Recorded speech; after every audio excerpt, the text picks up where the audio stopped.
Space exploration news, Pakistan's iCube-Qamar has transmitted its inaugural images from the lunar orbit. Launched as part of China's 𝐄𝐽-𝐬 mission, the satellite successfully entered the Moon's orbit on May 8, developed through collaboration between Islamabad's Institute of Space Technology, China's Shanghai University, and Pakistan's National Space Agency (SUPARCO). The iCube-Q orbiter is equipped with 2 optical cameras to capture lunar surface images. Operating under extreme temperatures, its mission is to provide crucial data on crater locations, water, and traces of ice on the Moon's surface. As China's 𝐄𝐽-𝐬 mission explores the Moon's dark side, this collaborative effort marks a milestone in international lunar research. Shifting gears to economic matters, Prime Minister Shehbaz Sharif has issued directives for the formulation of trade policies aimed at boosting Pakistan's business sector and elevating export competitiveness. Emphasizing the promotion of non-traditional goods exports and immediate payment of duty drawbacks to exporters, PM Shehbaz stressed collaboration with the private sector for policy formulation.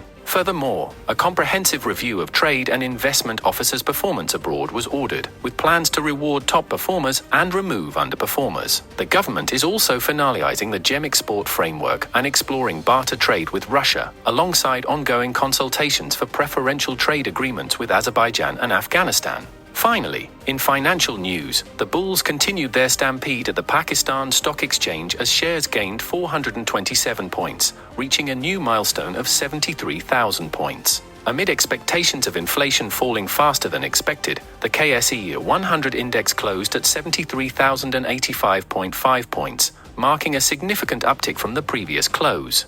The market's positive momentum follows a 3-day losing streak, with selective value hunting driving the benchmark KSE 100 share index into green territory. Truck drivers carrying vital aid to Gaza find themselves stranded at the Egyptian side of the Rafah border crossing, fearing that the food they carry may spoil as they wait. The besieged territory faces a worsening hunger crisis, with UN aid agencies warning that dwindling food and fuel stocks could halt aid operations within days. Meanwhile, Israel's security cabinet has approved the expansion of Israeli forces operations in Rafah. Amidst escalating tensions, Israeli tanks moved into eastern Rafah, effectively surrounding parts of the city as explosions and gunfire continue.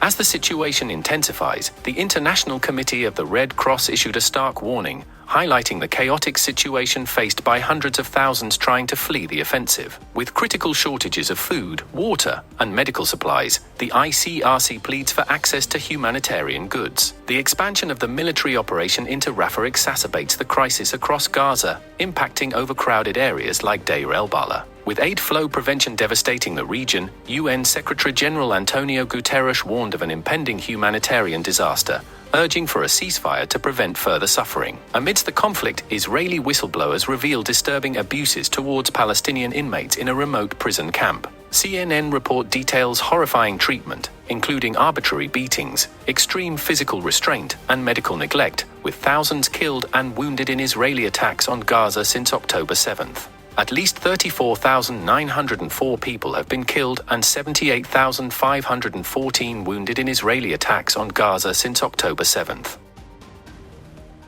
Ukrainian officials report that Russian forces have launched an armored ground invasion in Ukraine's northeastern Kharkiv region. Attempting to breach Ukrainian defenses near the town of Vovchansk, Russian forces engaged in battles with varying intensity after aerial attacks near the border.